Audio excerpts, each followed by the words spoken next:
Shalom, peuple de Dieu, c'est le pasteur Florent de CCPB Toronto pour le mot de la semaine. Aujourd'hui, nous allons regarder le livre de 2 Thessaloniciens, juste un verset, le verset 5, dans le chapitre 3.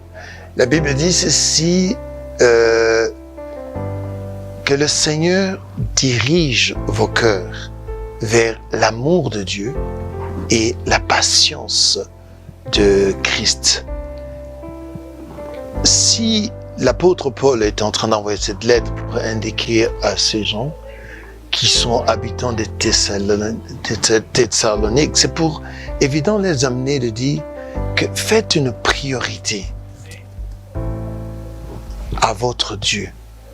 Que vos cœurs soient dirigés vers cet amour, comprendre c'est quoi l'amour de Dieu. Parce qu'aujourd'hui, si nous regardons les mots que nous disons, nous aimons Dieu, mais les faits nous éloignent de cela. Comment veux-tu aimer Dieu quand tu as du mal à te réveiller et à lui dire merci pour ce sommeil qu'il t'a donné?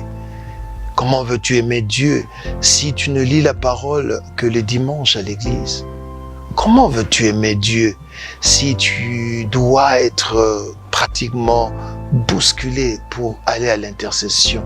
Comment veux-tu aimer Dieu si tu as du mal toi-même à poser des actes vers le frère ou la sœur au sein de l'église? Quel est l'amour? C'est vrai, nous disons toujours « j'aime mon Dieu ». Mais si aujourd'hui tu parles, quel est le geste? Quelle est la preuve de ton amour? Dirigeons un peu nos cœurs vers l'amour de Dieu et la patience de Christ pour comprendre que chaque jour, Dieu est patient que tu reviennes vers lui. Chaque jour, Dieu est patient pour que tu réalises.